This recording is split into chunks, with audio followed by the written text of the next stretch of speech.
Quick little PSA. I just want to let you know that the new Sends and Suppers t-shirts have dropped. Your boy, if you are looking at your pocket supercomputer, that new photo made by Texas legend Hank is out on t-shirt. $30 for a shirt, $5 for shipping and handling. Message me on social media. I'll get you the information right away, or email me at sendsandsuffers@gmail.com. Hope you enjoyed today's episode. Get some gear, rep it, post it, show it. That'd be much appreciated. Check it out.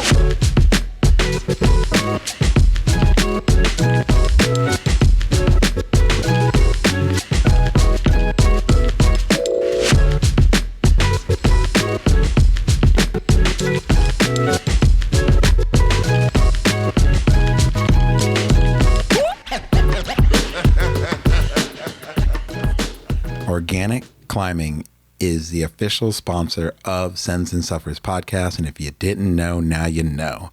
I have been using this company's products since before my podcast, since I basically started rock climbing. They're cool, they're rad, they're customizable.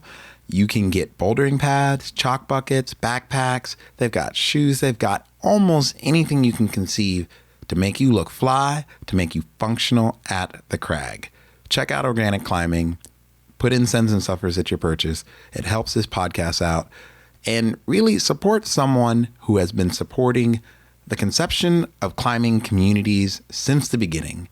Josh and everyone at Organic is all about making sure communities grow. And that is a huge thing coming from a small company that moves massive, massive mountains. So check out Organic Climbing. Tell them I sent you. Let's get into this episode. Friends and enemies, lovers and haters, welcome to Sends and Suffers podcast. I am your host, Mario Stanley. If you haven't already, please follow, like, and subscribe to Sends and Suffers podcast. Every bit counts, and we would love to hear from you. So take a moment to leave a comment. These go a long way and help others know what they're getting into and how good this show is. If this is one of your favorite podcasts, consider becoming a Patreon. For as little as $5 a month, you are investing in Sends and Suffers podcast, and it's like buying your boy a taco, hanging out, and getting to know the good that is coming your way. Monthly recaps, early show releases, and all the other cool things that we do. Thank you so much for listening to Sends and Suffers podcasts. On today's episode of Sends and Suffers, we have none other than Pete Woods. Now, Pete Woods hails from the Canadian motherland. And for those of you who have been in the game for a while, I'm talking like way back. I'm talking like when we were watching climbing videos just past VHS. The man has been around. Pete is a climbing legend competing in the Canadian circuit, also being an ESPN broadcaster for climbing and a climbing coach. You know, in a way, he has hit aspects of the industry that I aspire to be in, and then others that I don't know if I could really do it. I mean, broadcasting is hard, but I'm going to let him tell you all about that. I hope you enjoyed this episode with Pete Woods talking about his time in climbing and professional broadcasting and coaching and just being a man who is chasing after his dream unabashedly. Enjoy the episode with Pete Woods.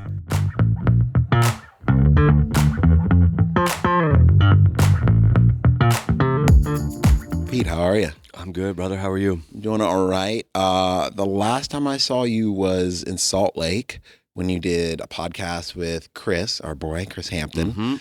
Mm-hmm. When was that? 2021.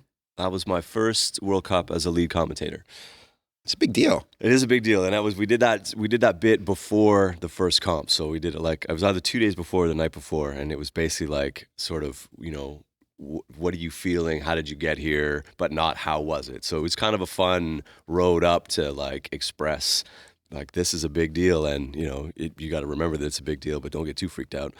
Okay, so I'm not gonna assume in my mind, you're a living legend. So let's just be honest, in my mind.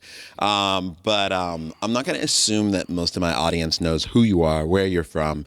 Can you tell me who you are, where you're from, a little backstory about you, and what is your connection to climbing, which I think everyone should know, but the world's a different place now. That's true. It's true. My name is Pete Woods, MC Pete Woods. I am Canadian. I grew up in Ontario, in Ottawa. I was born in Montreal, so I'm officially French. Oh, nice. I didn't know that. Yeah. And I've been living in Alberta for like 24 years. So okay. I'm on the west side in the mountains. And I've been climbing for, it's over more than 25 years. And I've been coaching and competing. I started competing the year I started climbing. I started coaching like 5 years after I started climbing. I coached youth and stuff. And when I stopped competing, as you taper down and you realize that the kids are really good and you're 30 something, I just was approached with an opportunity to MC a Tour de Bloc, which is a Canadian series of competitions. It goes coast to coast. It was like our national championship series before we had an official national championship, provincials, regionals, all that kind of stuff. That makes sense. Yeah, so early 2000s. And I think I had, when you have like one of those over-the-ear mics. Countrymen. And I was like, I'm not wearing that thing like on. So and it had a little cord, and I was holding it like a tiny little Bob Barker microphone. Yeah. And I emceed the final at my home gym, and it was a blast. And then so I was like, this is cool. Like this is something we should do more of, in climbing. And I was lucky to have a gym owner, Walson Tai, who owns Calgary Climbing Centers in Calgary. Just had a bit of vision, Okay. And then either that same year or the next year, he was like, I want to do a live stream. So we did a Tour de Bloc, and we basically, it was held together by sheer force of will, like cable internet. I was sitting on top of one of our boulders in the back bouldering area. I had like 3 laptops and a flask of whiskey, and they used the security cameras that they use for judges to go do appeals. And I just talked about climbing for 3.5 hours to myself on a live stream broadcast with like 47 people watching. And that was the birth of, I could do this. And I went from being a hobby to something that I started working on and learning sort of how to be part of a broadcast, and then how to be an MC, and how to, move between those two spaces in the climbing world. And it's grown. I did every Canadian Nationals that we streamed. Okay. And then a couple years ago, I did, started doing U.S. national comps, which is pretty awesome. And then I did a couple of World Cup seasons. That we can talk about that, but that we had a bit of a gap. Yeah. But yeah, so I've taken it up to as far as it goes, and I'm still in it, and it's so much fun. So I'd like to back up a little bit. I didn't know that you were a youth coach and you were actually a coach, because that's my full-time job, coaching kids and coaching athletes. How was that part of your life? And do you think that really kind of help you become a better broadcaster? And did it play into that? Because I know that's your career now, but can you tell me a little bit about your coaching? What was it like? What athletes were you coaching? When was this? We're about to take a left turn. It's about to be a coaching podcast episode. No, we're going to go back and forth. We're going to go back and forth. I started coaching when I moved to Calgary, and there was an opportunity to coach the B youth team. So we had like an A team and a B team. So I was coaching the B youth team at the Calgary Climbing Center. Pretty psyched, 13, 14, 15-year-old kids, 12-year-old kids. I actually think there were some younger, because we used to be able to compete in Canada, especially. It was an 11 and under category at nationals. That's cool. So 10-year-old kid, forget their chalk bags, shoes. They wear their climbing shoes all day. Coaching those kids, it just got me into the idea that you could impart knowledge. So I coached a little bit out of university. I went back and coached volleyball at my old high school when I was in university. Mm-hmm. So I knew that I liked the idea of coaching, and I knew that I liked, how it worked. Mm-hmm. And so I coached that team, and then that coach left, and I was given the opportunity to coach the Calgary's youth team, because there was only one gym at the time. So I coached Calgary's youth team for a couple of seasons, and then had an opportunity to coach the Canadian youth team to the Youth World Championships. So I coached with Mike Doyle, who's a legend. Shout out to Mike. Yeah. So we took the team to France for the Youth World Championships in 2002. Jason Holloway, Sean McCall, in that era. And I loved it. And I coached the youth team for another couple of years in Calgary. And then in just a weird twist, they started training first thing in the morning. And I had a full-time desk job, so I couldn't like get to work at 9 every day. Like I couldn't, like the days that we were coaching. So I gave up youth coaching earlier than I think I probably would have, because I really enjoyed coaching youth athletes, especially elite, like the Weldons, Stacy and Vicky Weldon. I coached them, and they were so psyched and so good. And I loved that, being able to coach kids that were pushing to be national champions. And then, so I kind of turned it into coaching adults. So I coach, different versions of an advanced bouldering clinic off and on for, nearly like 18 years. Oh, wow. So I've been coaching pretty regularly now. The last few years, I coach like individuals, and then I coach an advanced clinic aimed at kind of V5 to V8 climbers who are in that plateau space. And I focus a lot on movement. So I'm dialed into movement, and that, along with broadcasting, where you need to focus on what's going on and can you break down movement? Can you explain to people watching at home why something is difficult? Can you at least internalize it and then know like when to be interested, when not to be interested, like what's generic, what's legit difficult, how are people doing things differently, and seeing that and breaking it down. It's very similar. So coaching and broadcasting, when you look at analyzing movement, very, very similar. And, that connection has really, it aligns for me, and I super enjoy it. That makes a lot of sense, because I think that's probably the hardest part, because Taylor Fragamini and I, we just finished an episode, but we talk about this all the time when we get on the phone. We think that most people overemphasize like the physical aspect of climbing, just like trying to get kids strong and powerful, or like get their endurance up. And the reality of what it is understanding complex movement. And it's like, makes sense now why you're such a good commentator, because like if you've coached and you understand like movement is the most fundamental thing. It doesn't matter how strong you are. Like, I don't remember what it was when Sasha DeJulian did her first 514. People were like, she can barely do like 5 pull-ups in a row, but it didn't freaking matter. She knew how to move. And like, I think that's fundamentally the most challenging and most complicated thing. I think, but yeah, no, that translates a lot into that. And I was curious if like your coaching can translate. Hold on 1 second. Okay, I thought they were about to open the door and let it slam. Smash in. Yeah, I was like, ah. Yeah, for those of you who are watching this video, we are currently in Chattanooga, Tennessee at the very first ever indoor climbing expo. And I think it's going swingingly so far. What do you think? I think it's great. Like I walked around yesterday, there's, a pile of people exhibiting here. And then we had the Moonboard comp last night, and it was good.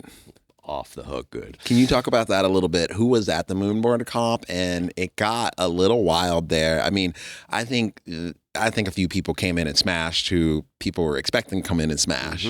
But dude, you couldn't have picked. You maybe could have swapped 1 or 2 people out here and there, but everybody in that room is at the peak of climbing. Yeah. So Daniel Woods, Paul Robinson, Taylor McNeil, Ravioli Biceps. Ravioli Biceps is Moonboard. Like all he does is climb on the Moonboard. Yeah. That's his jam. Yeah. Sierra Blair Coyle, Allison Vest, Maya Madere, Sarah Gerhardt. There's like 100 million V points in that list of people. Yeah. And I was just talking to somebody this morning in the lobby. The crowd was like into it, but they were like, entertain me. I'm like, V12 flash on the Moonboard is peak climbing performance right now. In my opinion, that is so difficult, and doing it for 2 hours. I agree. But I think the thing that you and I have, like you and I both agree, and everyone who is a climber agrees. But I think the vast majority of climbers, like it's just, it doesn't equate, because it's not this big giant 30-foot high ball, or it's not these like, man, those crimps on this boulder look heinous. It's like, oh, there's these series of holds and the move lights up. But once again, we get back to like where you're talking about it. Like people don't understand how they don't understand visually how to discern movement and what in movement is challenging. It's like the Paul Robinson move, like boulder that he put up, and then that huge move that Daniel just was like twinkle fingers on, and just grabbed on and held it like it was nothing, and then just pulled through. And then Paul got up to do the same thing. Ravioli Biceps got up to do the same thing, and it was just like a shutdown. Yeah. And everyone's just like, oh, it just doesn't look that hard. But because it's not this like daunting boulder, this daunting rock, this thing, or like a paddle dyno that people understand, I can't do that. But people think they can crimp, and people think they can wingspan half pad open Gaston with two hands. They don't understand how hard, because I can grab that hold, but you can't grab that hold at past your expansion of mobility and keep tension across your chest all the way down the other side through your hand into your other two fingertips. Yeah, no, people don't understand you can't that. Do like, that. It's one of the key things talking about movement. I always tell people, I'm like, we don't want to do this with our arms when we can. We always want to kind of be here. So I think the rubber band has a little bounce You've to got it. a little suspension in the Just system. a little bit. But people are like, no, I can do me. But I mean, that's so getting back to that, it's like, you know, this is even more of an emphasis of like why it is so important to like look and understand movement in climbing. We're in a place that's selling all these beautiful, gorgeous holds, but these holds are solely strictly designed to create awkward movement. Exactly. And I enjoyed it thoroughly. I mean, I'm not gonna lie, I had to leave a little bit before the end because I was getting hangry, and so I needed to eat some food because I was running around here all day. But I was watching them climb, and I'm just like, these people are at, you know, you were like, we're in the clouds, you know, watching these people, and someone looked like they were puzzled when you said that. I was like, the people you are watching climb right now live on Mount Olympus of rock climbing. Yes. The rest of us are peasants. Yep. You know, and this guy looked at me like, oh, that makes a lot of sense. And I'm like literally these people hang out with, you know, Prometheus, Thor, you know, all the gods of like the, you know, Zeus is just like, come up and party. You know, the rest of us do not, mere mortals do not get to come through there. And it's just because of their accolades and because of like their just true understanding of movement, of the sport in general. I mean, even I was talking to Dan Woods yesterday. I never met him, so I was psyched. We were, you know, we had our little Texas group meeting to kind of, I mean, it was fun. We hashed out the format yesterday. Oh, nice. Yeah. So Travis, who put on this expo, was like, I'm going to have a moonboard comp. Don't stop. Him and I had talked about the idea of playing horse, and we had actually done it at the Jackalope Fest. We played horse in a dyno comp, and it worked out really well. It was pretty cool because you like figure out your opponent's weaknesses and just keep throwing the same kind of stuff at them. So we had talked about it, but he hadn't told the athletes anything. So we had a meeting yesterday, hashed out the format, which is kind of funny, the same day of, and then I asked, you know, just sort of chatting with Dan after. They're all super nice. They're all shorter than you think they are. Yeah. Just in case you think D Woods is climbers 7 feet tall, but he's my height. Yeah. And he's looking at projects that are still off the grade, like off the number system. Like they're harder than what's been done. And he doesn't think he's a lot stronger than he was when he first did V14.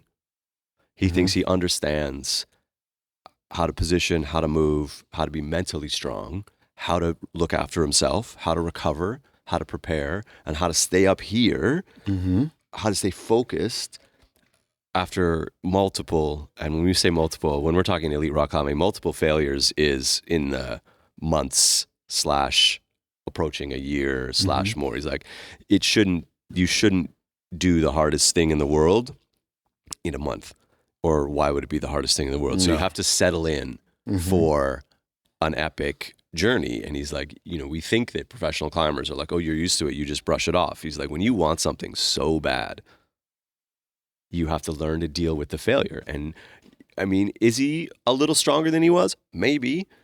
Is he older? Yeah. Also true. So understanding that the connection between you, body position, subtleties, micro adjustments, things that like I'm sure you coach, I coach as well, is when you're climbing V1, V2, you have light bulb moments. Oh, left hand, then right hand. Oh, left foot on. Heel okay. I need my heel just a little bit farther over I need my hips just a little bit farther over my heel to make this slopey match work. Like there's like micro adjustments. Yeah. And micro beta. Yeah. And when you're climbing, you know, at the top of the scale, it's, I need to be 1 or 2 degrees closer to the wall, farther away from the wall. I need to have that toe like angled in and down, not in and over. Mm-hmm. Like you're playing with tiny things. It's like climbing on limestone. I was talking to someone about this last night. It's like grabbing soap. They were like, and I know I'm about to get so much hate for what I'm about to say, but this is my podcast, and I'm saying it anyway. But I'm going to be PG because that was a request, because I realized some kids listen to my podcast. Dude, I swear a lot. But AF all y'all. So, but I get bored climbing at the red, and it's like, I think, and now granted, these are the big steep things, the paddle thing, and people are looking at me like you're crazy. Now granted, I haven't done a lot of the trad. I haven't done a lot of the vert or any things like that that are super technical. But this is why I like climbing limestone so much, because it's like especially like in Wild Iris, in El Salto, even when I was in Siriana, like you have these like micro adjustments. You can't just put your foot in the pocket. You got to like turn, tilt down. Yeah. Like all these little freaking details. And I think, and it's glassy. In between is glassy, and some of the feet get glassy. Like if you climb in font, right? Anything porous that slowly like brings in chalk and rubber over time, and limestone is it's not forgiving. Yeah, and that's why we climb a limestone in Alberta. The valley is like, you can't, all the rock is the same color. It's all shades of gray. Oh, that's Texas. And that you can't really see the chalk, right? So you climb, like I'm the first one into Red Rocks, people are like, you can on-site from the parking lot in Vegas because you can see the chalk on the holds. Yes. And you can walk, you're standing underneath like a route in the Bow Valley, and I'm walking you through, right? You're like, I'm gonna flash this thing, and I'm walking you through, and I'm like, okay, and then left hand of that Gaston, you're like, what? The gray, like, okay, which gray streak? Okay, back up. So remember this handle? Yeah. The pocket, okay, and I'll go about 2 feet to the right, and then up a foot, that Gaston. I don't see it. You'll see it when you get there. We'll see it when you get there. And you might not. You're like, this one, no, bro. This one. And you grab it and you're like, that's the one. Yeah. So that's limestone. Yeah. Limestone is just reticent. I think that's the word I would like to give it. Like, limestone is the most reticent rock that I've ever climbed on. The only other thing that I think is close to it is white granite. But like, that's just gives you nothing. Oh, it just kicks your ass. Mm-hmm. Like Genevieve and I were in Malawi, and we were bolting on white granite down there, and I remember just like looking for holds, and I was just like on stuff that we were bolting and on sighting, and we're just like, this is like the hardest thing in the world. Yeah, it's rough. It's fun though. It is. So where are you going in your career right now? Because I think you have, I'm gonna be honest, like you kind of have a dream career, which a lot of us like would like. I think some of us would like dream about being on the microphone, talking about climbing all day. This is our career. This is what we're doing. But at the same time, I think so many people are afraid of being in front of the camera. But I think if they like, it's kind of like everybody idolizes actors or like, oh, this is such a dream job, but then they don't want to do it. In my opinion, I think you've got this like you've dug out this really great niche for yourself. And I think that is a testament to your charisma, your ability to kind of think outside of the box. And I think most climbers who are really moving and shaking are thinking that way. And I also think it's just your wealth of experience as a competitive climber. And I see now, hearing a little bit about your coaching life, I can hear that in your broadcasting, and it makes way more sense of why you're such a good commentator. Where are you trying to go to right now? And like, what's your next big hurdle that you're trying to get over, and where are you trying to do? What are you trying to do? Well, thank you for one. I really appreciate that. And I'm gonna be a bit real. There's a bit of armchair quarterback. Out in the world, like anybody that watches others. I know climbers don't watch a lot of other sports, but some climbers watch other sports. I do. And you watch other sports, and you're like, oh, like sometimes you're like, I could do that job. I could come. Like the commentators are trash today, right? You're like, why are you saying that? Or you're like, John Madden is like, you hear the same things over and over and over. I mean, I just dated myself, but yeah. No, I mean, old people football commentators, right? So people get it. You're like, oh, you kind of roll your eyes, and the only things you see a lot of both, but you see a lot of negatives. So people just pick the one time you mispronounced one person's Slovenian name with 900 consonants in a row. Mm-hmm. And they'll hammer away on the chat. Like, that's not how you say that. So you have to have a bit of a thick skin about it, and you have to kind of be able to have people being like, I could do your job. And you think, okay, let let me break it down for you. And I talk to people about it because I think it's really interesting. And it's something that I've learned about myself only in the last year or two is that I'm an ADHD person and I'm almost 50. I mean, I could have told you that just solely like within the first 15. There's someone who's been taking ADHD meds since they was like 7 or 9 years old. I mean, bro. Yeah. So I've always just thought I was a bit like easily distracted, forgetful, like all these things. Sometimes I talk too much, like all of that. But then when you're on a broadcast, and if you're an analyst, it's a bit different, but when you're the lead, in your headset is a producer. So you have a voice in your ear, and sometimes they're talking to you, and sometimes they're not. And you're watching the screen, and you're in a conversation with your co-commentator about climbing as a thread and the competition and what's going on. And you're deciding what to talk about. And you're deciding when I ask you a question, while you're talking, the producer might be talking to me, but I'm still listening to you. And I'm deciding whether or not I'm going to finish what you're saying or whether I'm going to snap it off and get back to the action because I see something setting up to be something we haven't seen before.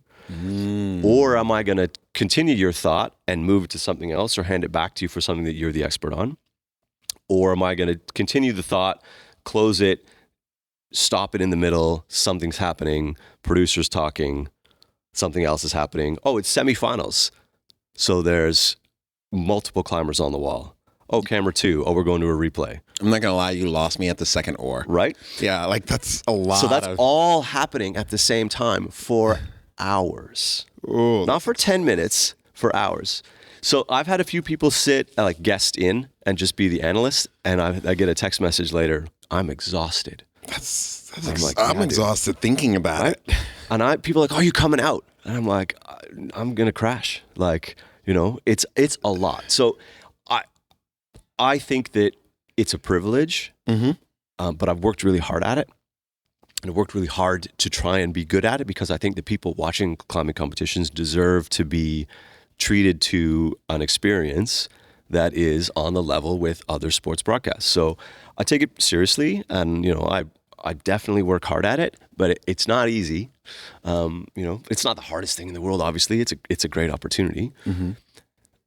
So, and I love it. I wouldn't trade it for a lot of things. It's a really good time.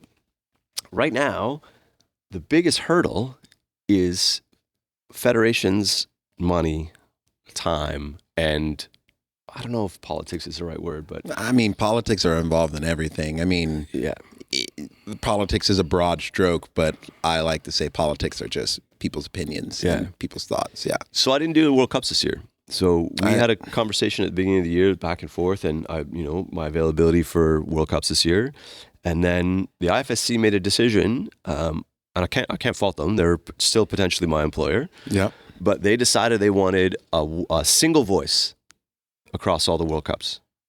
A single voice. Single voice. So consistency. So they asked Matt to do every World Cup and then every Olympic qualifier, et cetera, et cetera, et cetera.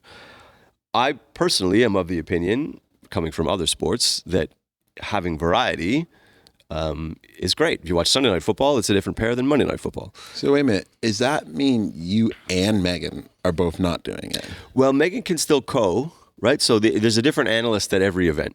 Oh. So Matt's doing every World Cup, and then the model of the IFSC is to have an athlete from qualifier sit in on the semi and an athlete from the semi sit in on the final. Okay. So they haven't adopted pairs of commentators at every event that work together consistently. Oh, so that's interesting. It is interesting, and it's been their model for a long time. And again, I'm not going to fault it. I do think that, like, Megan and I have worked together a few times. Yeah, and I really like you guys' dynamic. You can tell when people. So Stasha has been on a bunch of finals broadcasts as well, and it feels like that's a dynamic. So Matt and Stasha together are a good pair because you learn how the other person speaks, you learn how they think, you learn what they may or may not want to say, you learn their tone, you know when they're finishing to saying something, and you know when they're pausing to say something else, so you don't cut each other off. So these are all things that take time. Yeah. And when you work with someone, and if you watch other sports, commentary pairs that have it together. Oh, and they it's leave magic. room for each other. And you're right, it's magic. That's the perfect word. And they know when, like, if I'm being quiet because I want the moment to breathe, and they know that, then the moment breathes. If they don't, and they're like, oh, he's quiet, I better fill the air, you might lose a magic moment. So that knowledge is so critical. And I think that like broadcasting and climbing is still quite young. And there's been, it was kind of a private enterprise for a while. And then the IFSC is, it was, 2 years ago, Matt did all the European ones and I did the American ones. And I wanted to do more. And I'd still like to do more. So my goal is to still do more World Cups. I also didn't do U.S. Nationals this year because they have a mandate to hire U.S. talent. So I kind of lost on the cross-border, right? Being Canadian, I think I live in the worst place for the career I'm trying to build. We can get married and then, and then I can live. But then we have to move to Europe. Oh, wow. Yeah, because you got to be central. And I get it. I understand that flying me back and forth to 23 World Cups is expensive. Matt lives in Europe. So it's a Europe-centric sport. And I live in the wasteland of Canada, the vastness of Canada. So I do appreciate that. And then this year, Canadian Nationals, if you I'd keep that on your calendar, there was no open Nationals broadcast because we don't have the funding. So as I want to keep building what I do, I took a big hit this year because I did none.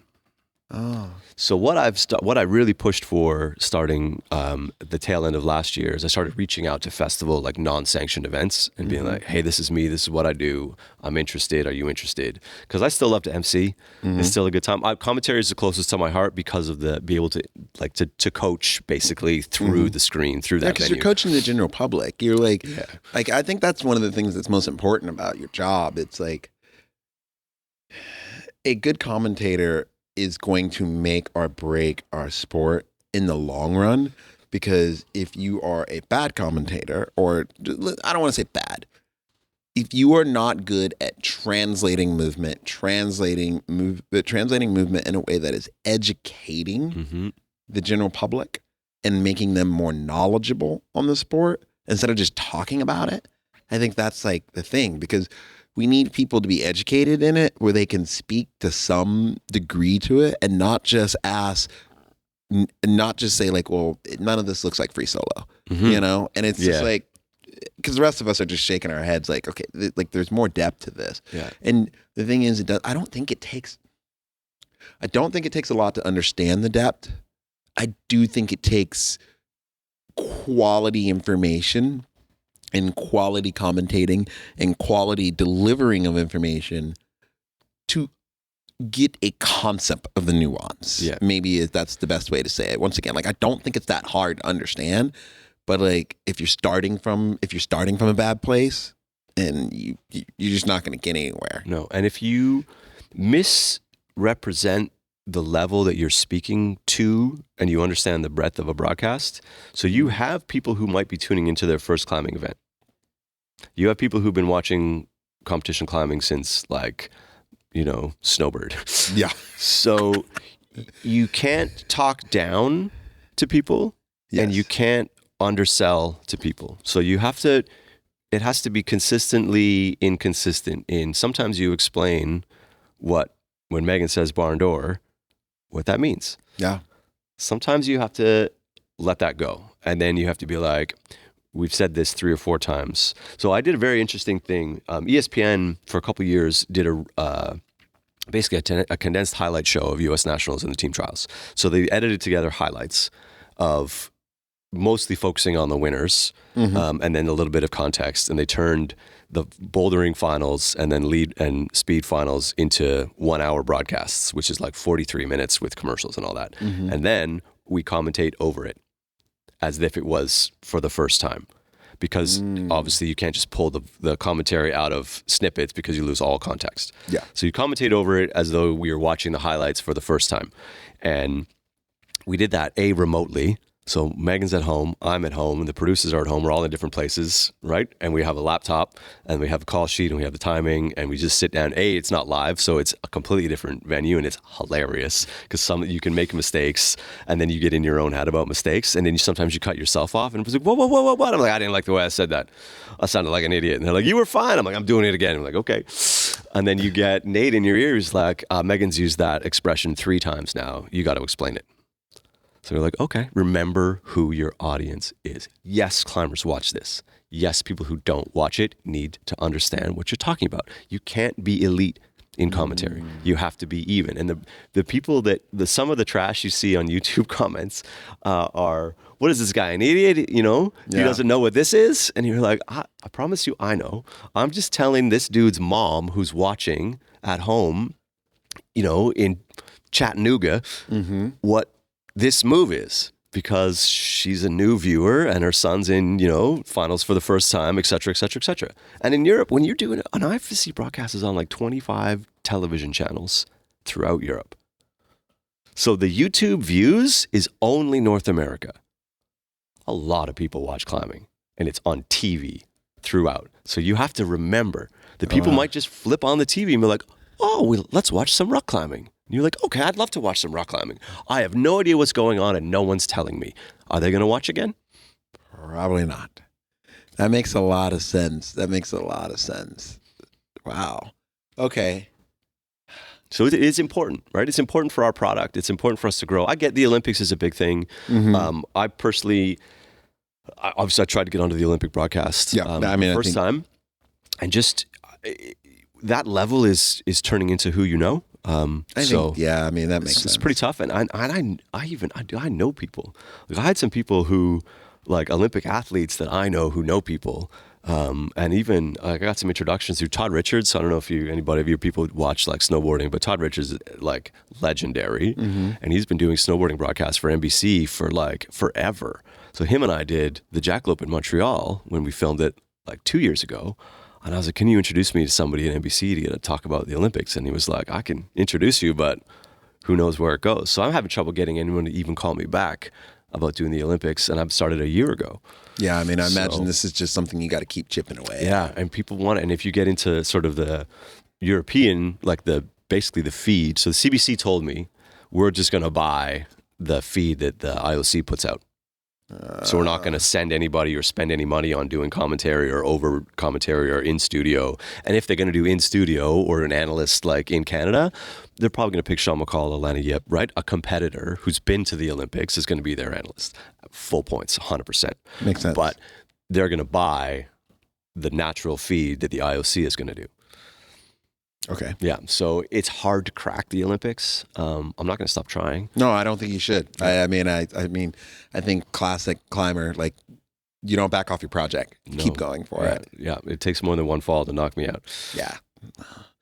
Well, I know they're getting ready to open this thing up, and I don't want to stop them. And I know they're about to blare some music, but I do want to ask 2 things. Like, how can people, I think I know how people can help you, but I want to ask, like, how can people help you achieve your dreams? Because I know I'm asking you to be on my show, but I think it's important for us to continue to support people that we like in the community, that are our friends, that are close to us, and we believe that are also making this space a better place and more inviting. Because I think you are doing the work with that, especially in your commentating and especially understanding that, because that's a lot of shit that we got from The Climb, the TV show. People were like, like it just wasn't that good. Like, you guys weren't like climbing these crusher things, or they just like, it just seemed really like simple. And I'm like, well, that's because they were trying to explain it to my mom to watch it. Like, my mom's like, oh, you climb rocks? Oh, that's great, sweetie. I think that's great. Are there any other black people that do this? And I'm like, not a lot of us. She's like, okay, well, just be out there, because you know you're the one. You're probably the only one for like maybe 100 miles. And I'm like, Mom, you're not actually wrong about that sometimes. And so she's like, I just want them to be portraying you correctly. And like, it is like, or it's my grandmother, Satuku, who's like, Jamaican grandmother who's like in her late 80s. And she's just like, what is this crap? What are you doing up She there? doesn't even know. No, she doesn't even know. No, she has no idea. And so I think it's important. And I think people there's always going to be that troll. But I appreciate you like explaining it, because it means a lot to me, because like I said, my parents, the kids' parents that I coach, people like that, they're going to listen to this, and the only way our sport is going to grow is if people are consistently educated. So back to the question is, how can people help you two questions. How can people help you achieve more of your dreams? How can we be on your team? And then the second thing is how can people find you and get in touch with you and things like that? I mean, I appreciate the opportunity to have this conversation. For one, it's great, and I think you're like a fantastic advocate for the sport. So I'm really happy to be sitting in the chair with you here today, man. And I think there's a couple things. So first question has a couple answers. One is take a breath before you type something on the internet, and take a minute to be supportive or defend somebody. It doesn't have to be me. It can be an athlete. It can be another commentator. It can be a coach. It can be someone who's putting themselves out there to try and educate on the sport. So just take a breath and be like, what are they trying to do? And am I their audience? And if I'm not their audience, just take a seat and watch, right? Or help. How can I help? How can I post? How can I share? Move that stuff around. If you see something that I do that you like, share it. Like, man, this guy's trying to do good things for our community. You know, this is great. I saw this comp, or I was there. Post stuff. That kind of just building that awareness and saying, like, this is somebody who's doing something that is good for our sport. And eventually, it sort of hits the right eyes. I laugh. I'm pretty good at social media, but I'm not great at social media. And I look at people who've got I'm like, how do I tip over? Like, where do you get 5,000 and 10,000 followers? I'm like, I have no idea. So by all means, like and share this post. That's not how I'm going to grow everything, but I think that if you watch an event or you go back and watch something historical, you're checking it all out, just share it and be proud to like climbing. I think that sometimes we're bad at being advocates for our own sport as fans. Oh yeah. So do that. Be a fan and enjoy being a fan and be like, yeah, man, I watched this and the athletes were great and this was great. The DJ was great. The MC was great. The commentary was great. Like, just look at the peripherals of what's going on and remember that. I think that's heavy. I like that. Be a fan, because that kind of struck a chord with me. Even yesterday when they were like signing posters and things, like everybody's like, are you going to get a poster? I'm like, no, not really, because I know, I don't know all of them, and I know most of them. Most of the athletes, we have traveled in the same spaces enough where I don't know them personally. They don't know me personally, but they recognize my face. I recognize their face and things like that. And so a lot of times I'm just like, nah, I'm not going to bother them like that. But, and I think of being a fan that way. But I also think but what you're stating is being a fan is more of just understanding that you're advocating for the sport in a positive light, and you're ensuring the growth of it, because fans ensure the growth of the sport or the individual. Prime example, Taylor Swift fans have made her a billionaire. Yeah, they get it, right? They get it. And I draw parallels with skateboarding. Yeah. You couldn't imagine skateboarders are they have signature models. So people will climb over each other to pick up new drops of shoes, of skate decks. Yes. So we don't do that. We don't sort of have that hero level with our climbers. They're just sort of, they're just dudes. I know them. It was even weird for me. I was like, I'm with Paul and Dan, because I've never met them. And I was like, can I get a picture with you? They're like, of course. And it feels weird because I've been climbing longer than you, and I've watched you come up and do these things. It's it's not too cool to be a fan. So I think it's important to be a fan. I definitely struggle with that, because I feel like I would annoy them, and that's my thing. Okay. Yeah, I had the most prized possession I had was a Vision Streetwear T-shirt signed by Tony Hawk. Right? I lost it, but it was my most prized possession as a kid, because the Vision Street tour came to where I lived, and I begged to go. I could not wait to go. I was up at night, waiting to go watch the best skateboarders in the world come and skateboard. And you go ask people, you come to the board comp? They're like, man, I'm like, you don't want to see these 8 people, you don't want to see the best climbers, some of them in the world. In a space what were we, 20 by 20? Yo, yeah, to be that intimate is rare. That's I saw the Herbalizer play in a club in Calgary, right? That's on the list. That's not in a stadium, right? That's not at some huge event. That's in a basement club. No, so this is to me, that's the same level. It's It is. It's there's a band called Man Man, and I remember before they were even big, they played at this little teeny club. I think it was called the Velvet Curtain or the Velvet Door, on this street in this bar in Dallas. And I just remember being at the coolest show in the world. And next year I'm like, they are on freaking Jay Leno. And I'm like, Yeah. So let's just imagine, we'll paint the picture and then we'll wrap it up. We'll paint the picture that your favorite band is going to play your local climbing gym for free, and you can go. Do you go? Yes. Yeah. So let's make that the same level as D Woods, Paul Robinson, Allison Vest, Maya Madare. Yeah. In a tiny space. That's like big band, small club. Yeah. So yeah, that's important. And if you want to find me, MCP Woods is on Instagram. I have Facebook. I don't use it very much. Facebook just sort of does its thing. Yeah. I mean, the Instagram and Facebook talk. Yeah, that's it. Fair enough. Do you have a website or anything? I do have a website. I put a website up. I had somebody design a logo for me, which was new. Nice. So like a year and a half ago, I had someone designed a logo, and I was like, well, I might as well build a website. Yeah, dude, where's the merch? I want some. I know. I have one. I thought about printing, and I've asked people if I made shirts, would you buy them? People are like, yeah, I would. So I'm thinking about it. Yeah. Oh, I'm doing a rebrand of the podcast. So I'm about to get some brand new merch. We should do merch. We'll do a little switch, and then we post about it, and we'd be fans, and we share. That's how that works, right? So you can find me mcpwoods.ca. Super clean, and you know my work experience is on there, and my coaching is on there. So I'm also into teaching. Like I'll come and teach a clinic. So I've tested a version of a 2-day of my 5-week clinic. Mm-hmm. So condensed like back-to-back nights, like 3-hour, 3+ hour sessions, and it's movement focused, and that's how to break through those plateaus, how to understand how to move better. Mm-hmm. And I'm trying to do more coaching outside of my home zone. So okay, cool. If you are at a gym and you're like, man, that'd be great to have somebody who's spent almost 20 years coaching movement in my space, then reach out. Okay.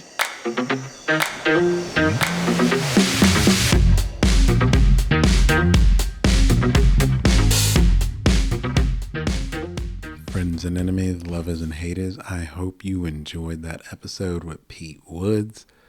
This episode honestly really reminded me that your dreams are worth chasing. Your dreams are worth going for. And remember, if no one's cheering on the sidelines, it does not mean that we are not rooting for you. So get after it. Keep going. And remember, if you're not suffering, are you even sending it all? Structural audio.